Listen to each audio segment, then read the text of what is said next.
Assalamualaikum warahmatullahi wabarakatuh.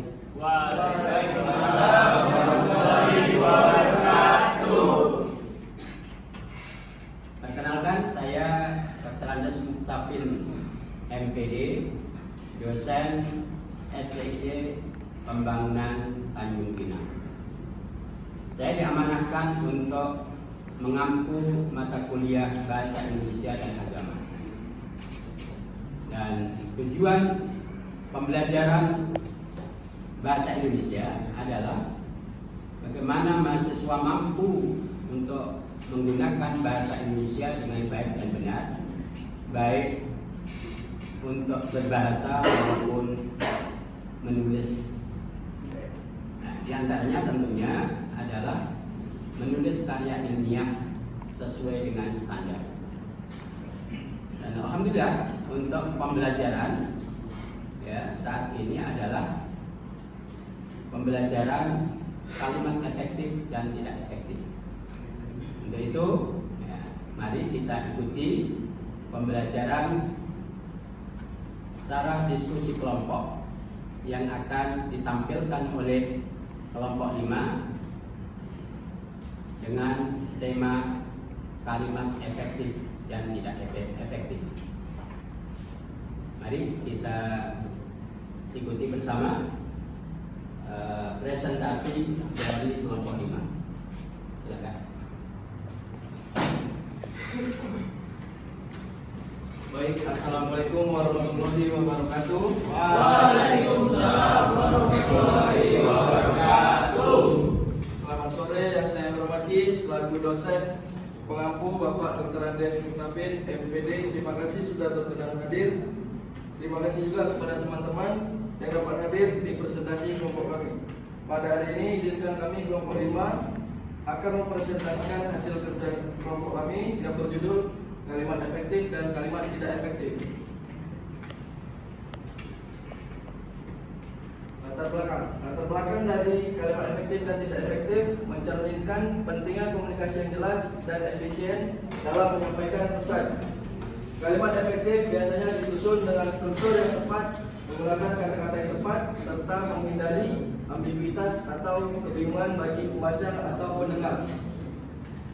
Sebaliknya, kalimat tidak efektif cenderung membingungkan, tidak teratur, atau kurang jelas dalam menyampaikan maksudnya.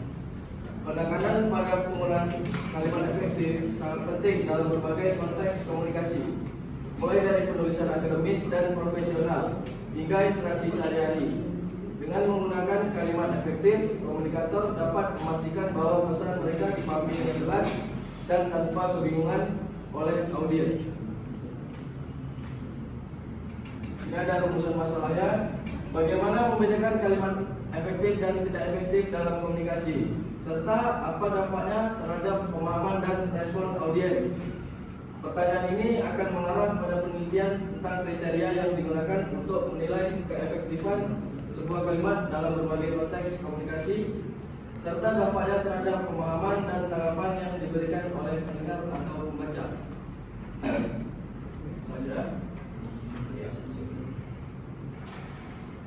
Definisi kalimat efektif dan kalimat tidak efektif. Kalimat efektif adalah kalimat yang disusun dengan struktur yang jelas, menggunakan kata-kata yang tepat, serta mampu menyampaikan pesan dengan efisien tanpa kebingungan bagi pembaca atau pendengar.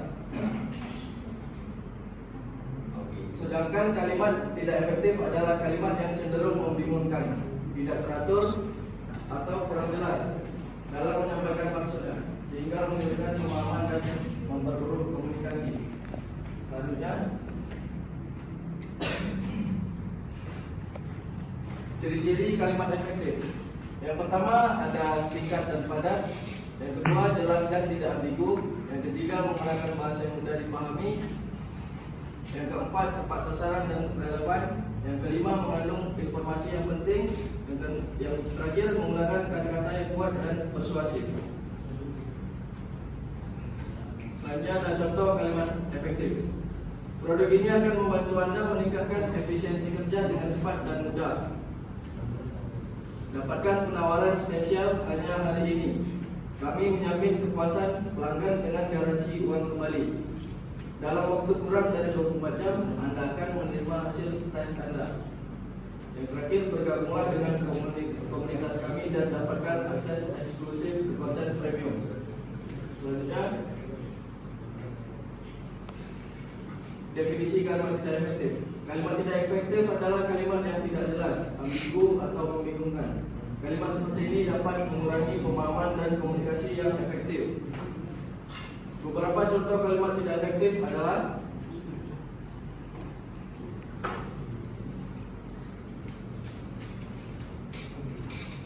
saya ingin mencari tahu apakah Anda mungkin bisa membantu saya. Kalimat ini terlalu panjang dan tidak langsung. Sebaiknya diganti dengan kalimat yang lebih singkat dan langsung, seperti, bisakah Anda membantu saya? Yang contoh kedua, mungkin jika Anda mau, kita bisa mencoba untuk melakukannya bersama-sama. Kalimat ini juga terlalu panjang dan tidak jelas. Sebaiknya diganti dengan kalimat yang lebih singkat dan jelas, seperti, mari kita coba lakukan bersama-sama. Dan yang terakhir, dalam berkomunikasi penting untuk menggunakan kalimat yang jelas, singkat, dan langsung agar pesan dapat dipahami dengan baik oleh penerima.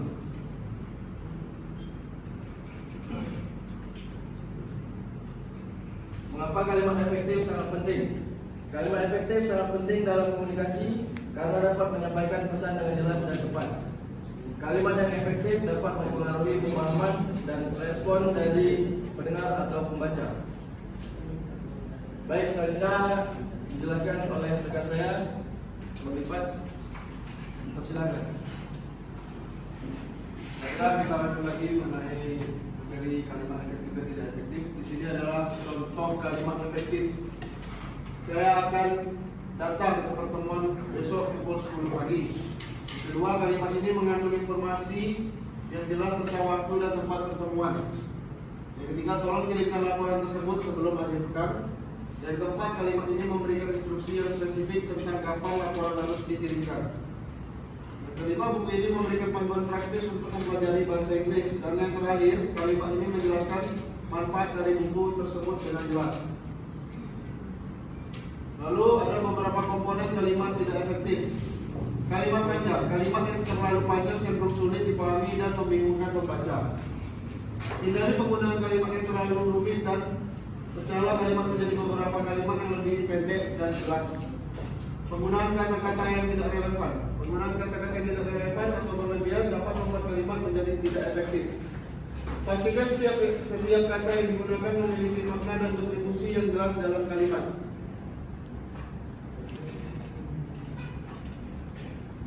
Kurangnya konsistensi dalam penggunaan teksis, daya penulisan atau format kalimat dapat membuat kalimat menjadi tidak efektif. Pastikan untuk konsisten dalam penggunaan aturan tata bahasa dan daya penulisan yang sesuai. Penggunaan frasa yang tidak diperlukan. Penggunaan frasa yang tidak diperlukan atau berlebihan dapat memperlambat pemahaman pembaca. Hapus frasa yang tidak memberikan kontribusi yang signifikan dalam kalimat. Selanjutnya, pengulangan kata yang berlebihan dapat membuat kalimat terasa monoton dan kurang menarik. Gunakan sinonim atau variasi kata yang sesuai untuk menghindari pengulangan yang tidak perlu. Penggunaan bahasa yang terlalu formal, atau kaku dapat membuat kalimat terasa kaku dan sulit dipahami. Gunakan bahasa yang lebih santai dan mudah dipahami oleh pembaca. Oke, materi selanjutnya akan disampaikan oleh rekan saya Nanda. Silakan.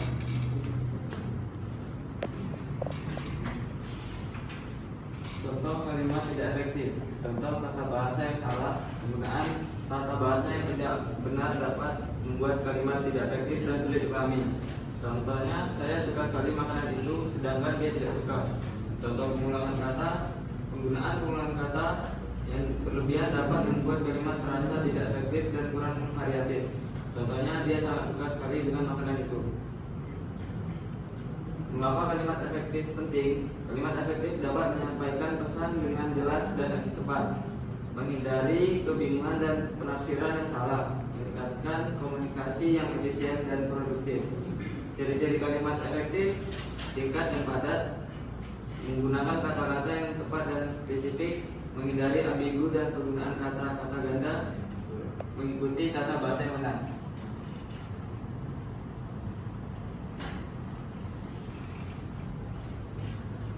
Komponen kalimat tidak efektif: penggunaan kata-kata tidak spesifik, penggunaan frasa yang panjang dan rumit, penggunaan kalimat pasif, penggunaan kata yang negatif. Kesimpulannya adalah bahwa kalimat efektif tidak memiliki struktur yang jelas, kata-kata yang tepat, dan menyampaikan pesan dengan efisien. Sementara kalimat tidak efektif cenderung membingungkan, tidak teratur dan kurang jelas, mengakibatkan kesulitan dan pemahaman dan komunikasi yang buruk. Oleh karena itu, penggunaan kalimat efektif sangat penting untuk memastikan komunikasi yang berhasil dan dipahami dengan baik oleh audiens. Ya, lanjut moderator, silakan.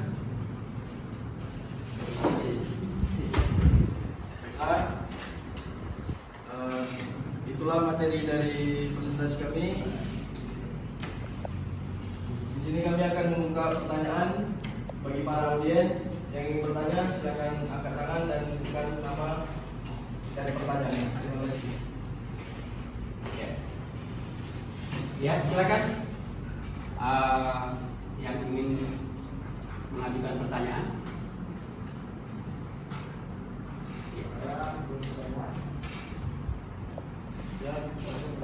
Assalamualaikum warahmatullahi wabarakatuh. Waalaikumsalam warahmatullahi wabarakatuh. Saya Muslim Manusia dimintakan kepada kelompok presentasi di depan. Bagaimana Anda akan memperbaiki struktur kalimat tidak efektif dan kalimat efektif tersebut agar lebih jelas dan mudah dipahami oleh pembaca atau pendengar? Sekian dari saya. Terima kasih. Ada yang bertanya? Kalian nanti dijawab. Kita menjawab dari Tasrik.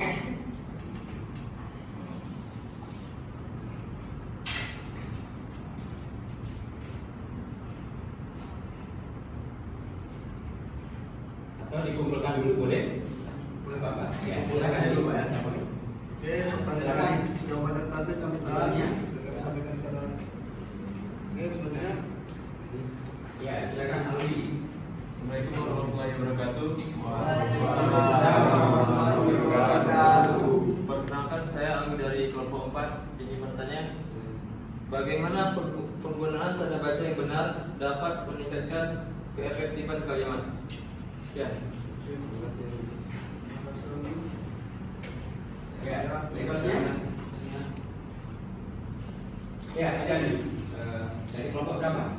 Kelompok 1, perkenalkan nama saya Sania Devita dari kelompok 1. Saya yang bertanya, apakah kalimat efektif dan kalimat efektif sama? Terima kasih. Iya. Silakan.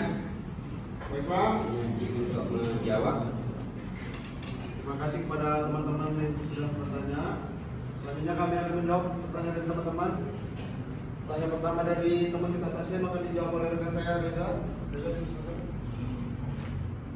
Baik, saya akan menjawab pertanyaan dari Taslim Farnusa. Pertanyaan itu adalah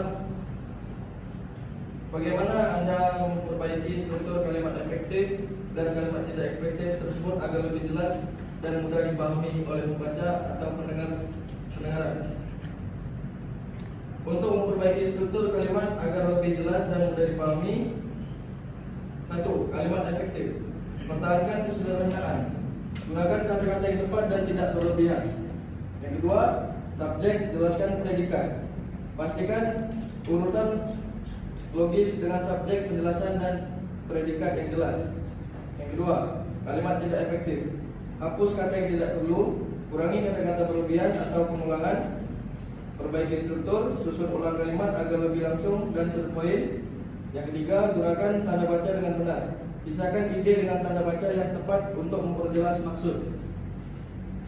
Contoh dari perbaikan yang tidak efektif, Anita ke pasar untuk membeli buah-buahan yang ia ingin beli. Kalimat efektifnya, Anita pergi ke pasar untuk membeli buah. Baik, itu jawaban yang dapat disampaikan apakah ada sanggahan?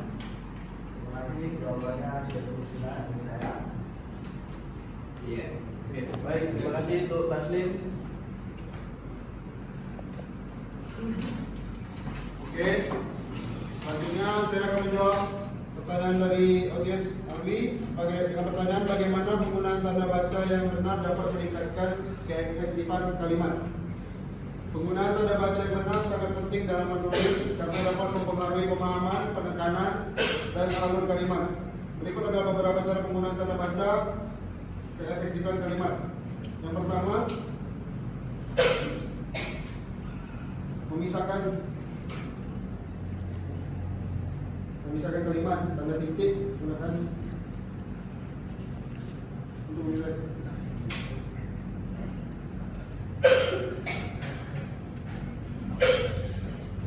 Ya, oh.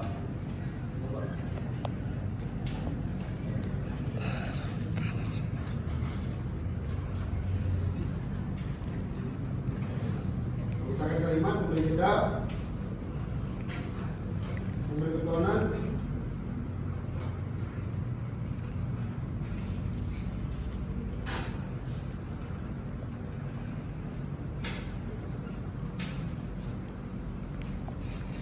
menyampaikan rasa, dan mengungkapkan pilihan melalui. Baik, penjelasannya cukup jelas dan sudah dipahami dari saya. Terima kasih. Terima kasih kami.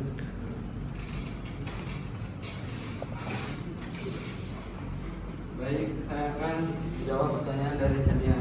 Apakah kalimat efektif dan kalimat baku sama? Itu tidak. Kalimat efektif dan kalimat baku tidak selalu sama. Bahwa kalimat efektif dan kalimat baku memiliki tujuan yang berbeda. Kalimat efektif lebih menekankan pada kejelasan dan kemudahan pemahaman, sedangkan kalimat baku lebih fokus pada kesesuaian dengan kaidah tata bahasa yang berlaku.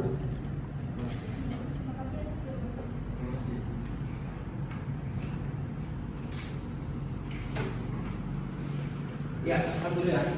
Terima kasih kelompok 5 yang telah mempresentasikan kalimat efektif dan tidak efektif. Ya, tentunya perlu kita sedikit mengulang. Bagaimana tadi ciri-ciri kalimat efektif? Ayo, ciri-ciri kalimat efektif. Gimana? Silakan mungkin ini tempatnya langsung diberikan contoh ya. Orang bisa merubah kalimat efektif yang tidak efektif menjadi efektif. Ya, silakan. Siapa? Berarti ya. Nah, silakan.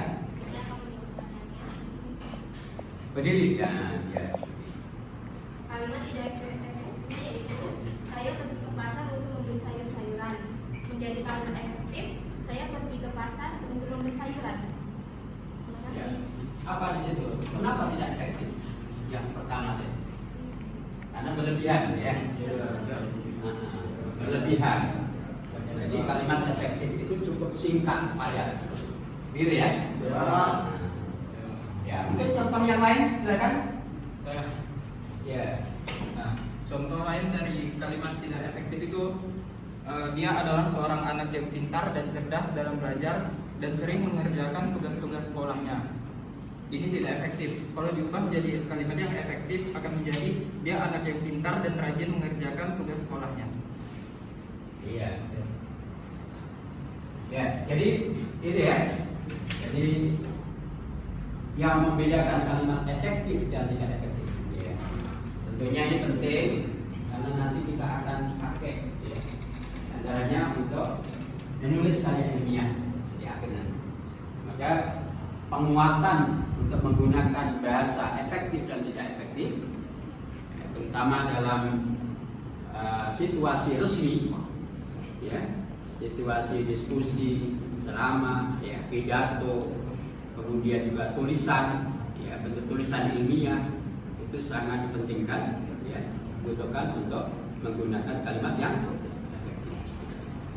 Ya, terima kasih untuk pertemuan sesi ini cukup, dan kami ucapkan terima kasih kepada kelompok 5 telah mempresentasikan, dan semoga